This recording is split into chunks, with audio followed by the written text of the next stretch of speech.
Renewed wave of violence rocked Benue State on Sunday as armed herders launched coordinated attacks on Udei and surrounding communities in Guma Local Government Area, killing at least 4 mobile police officers. The assault, which began around 11 a.m., targeted farmlands and displaced persons settlements, sending residents fleeing for safety. According to local sources, the attackers first stormed Asha community, firing sporadically and chasing farmers from their fields. The violence quickly spread towards Udei, home to thousands of internally displaced persons, but was repelled by military personnel stationed nearby. Their swift intervention prevented further casualties in Udei. Community leader and former acting chairman of the Benue State Universal Basic Education Board, Mr. Matthew Myan, confirmed the incident, describing it as a coordinated series of invasions. After the attack on Asha, they moved towards Daudu and later struck Udei around 2 p.m., where 4 mobile policemen were killed in a shootout. He said, adding that the attackers reappeared in Udei later in the evening. The assault comes just over 2 weeks after a deadly attack on nearby Yelawata community, where over 200 lives were reportedly lost. Residents and displaced persons across Guma Local Government Area remain in fear as local leaders call for urgent reinforcement and a sustained security presence in the region. Attempts to reach the police public relations officer, DSP Udei Edet, for comment were unsuccessful as calls and text messages went unanswered as of press time. Chidi, what do you make of this story? Now, coordinated attacks that started by 11 a.m. and as at 2, the attacks were still on. I mean, a lot of questions running riot in my head, but I am interested to know what your position is on this Benue State killings. The Benue State killings is becoming too pathetic. One too many. Just like we are saying the other time, these are the places where the president needs to declare state of emergency. And in fact, not sending a retired military officer, put an active military officer from the ranks of Major General, somebody who has been in, who has been to wars, who has experience to be there. You know, this insurgency, I think the government have not done enough. The president, I would say he has not done enough.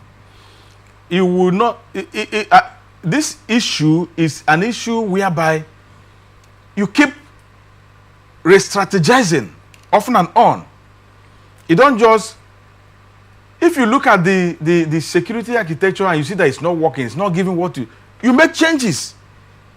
Now the constitution we are talking about has empowered him to do such, so he makes the changes until he gets the actual result he wants.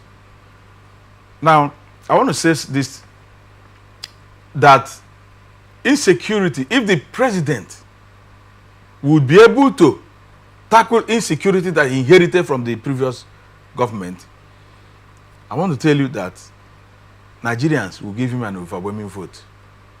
Because the major problem of Nigeria now is insecurity. It's not even, because every other thing revolves around that. It's not even about infrastructure, but it's insecurity.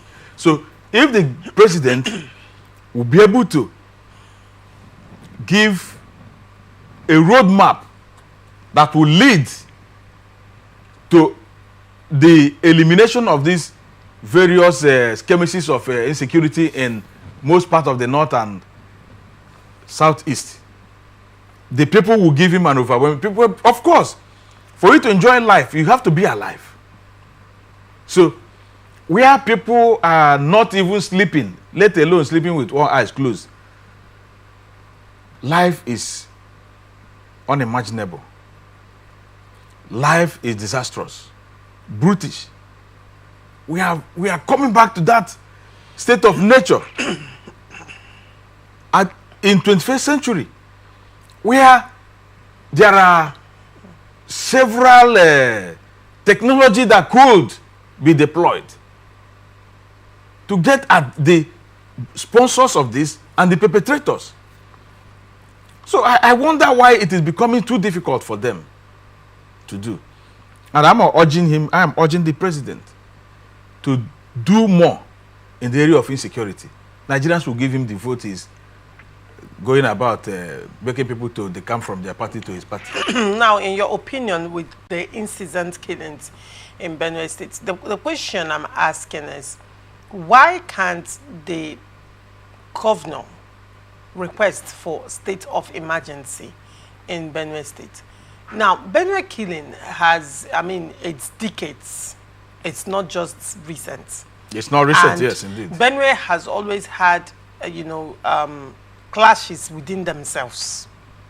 In the time past? In the time past. Yes. Now, those issues have not yet, those communal issues have not yet But that been is resolved. not the And now, main issue right now. We are having this armed herders.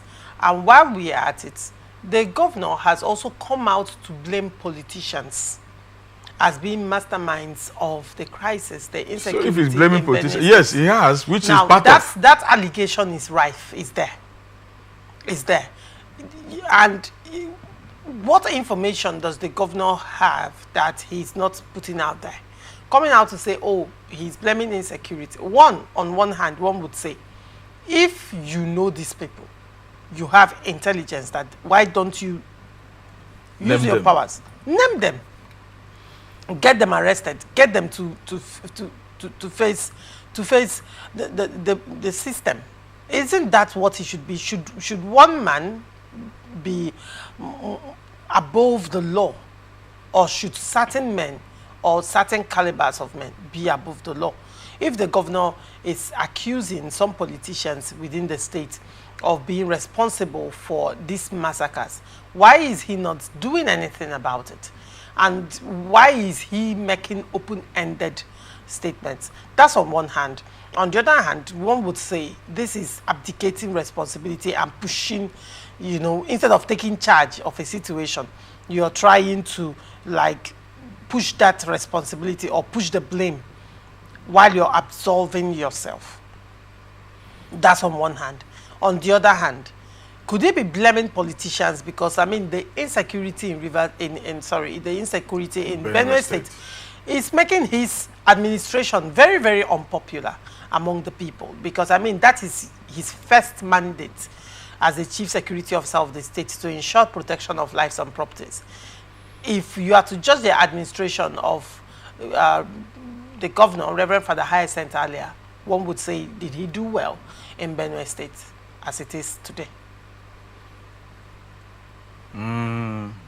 It's not, when he's blaming the politicians, remember, the people also came out to blame him as being part of these challenges, their insecurity challenges they're having, because they say he also hired the Fulani herdsmen to take care of his cows. Interesting. Yes. So they accuse him that he's part of this. And he has not come out to refute it, challenge that. So he is also culpable. He's part of the security challenges they are having. If I'm not part of anything, I should stand bold to say we don't need these men here. We don't need, or there are some categorical statements he could make. But being part of it,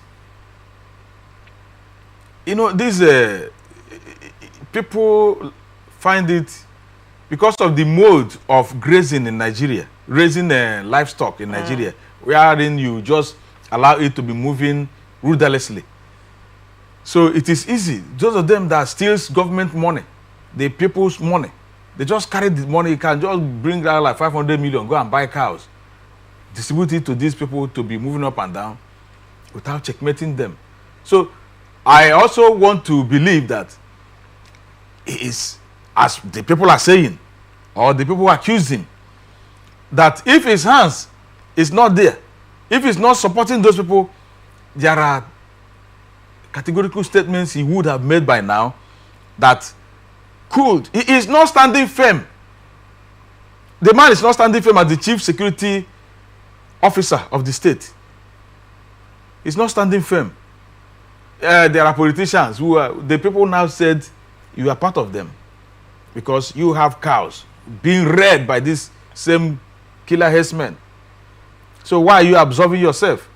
Now, another question I want to ask. How come an attack as coordinated as this started from 11 a.m.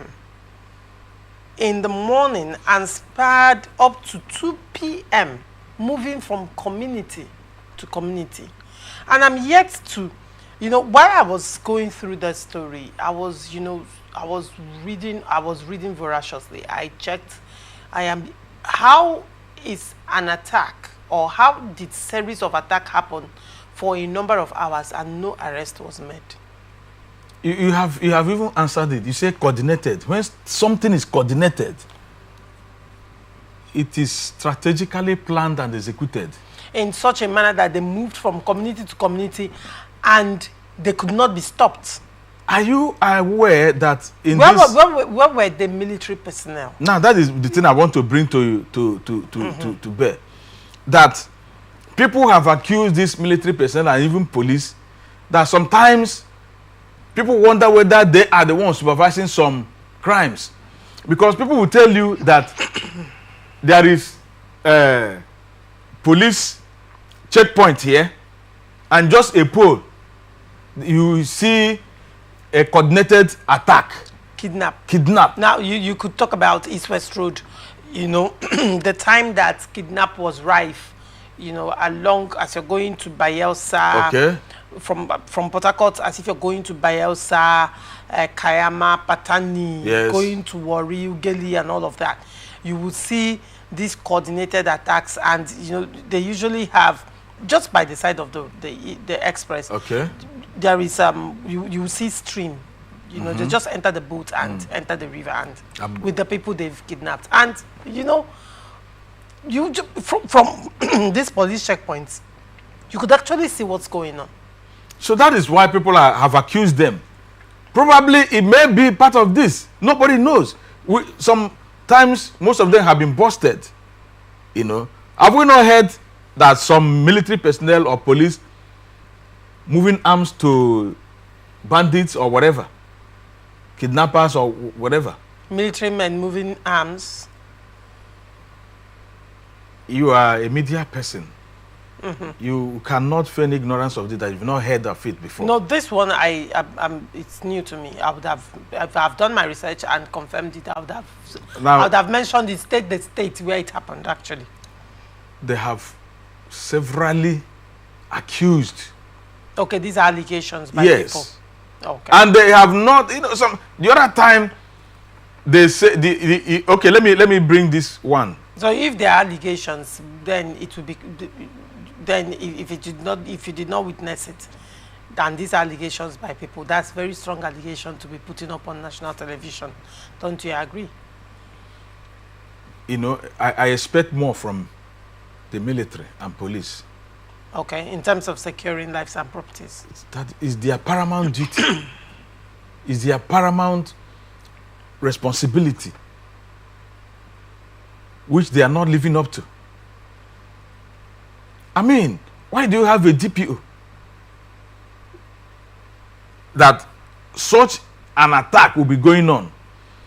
Chidema, if they are shooting in Ozuoba now with that kind of gun, you will hear it from here. People, even people at Mwoba could be hearing with that kind of gun they are talking about, AK-47. So they cannot feign ignorance. It's just that we have not really known what is the real problem or challenge. All right. Although sometimes we have seen some policemen, they call them disgruntled, I wouldn't know. Some army boys coming out making independent amateur video expressing themselves. Some of them said sometimes when they want to attack, they will receive an order not to. So these things have not really been verified. What you will hear is the person will face a court martial, the person that made that video. That is what you will hear. Instead of the government to verify that, what is the veracity of that statement, and see how to tackle it. You know, that's why people are not speaking up and speaking out. All right, very well. So those revelations should be used, investigated, all right, and know why they are failing in their responsibility. All right, very well.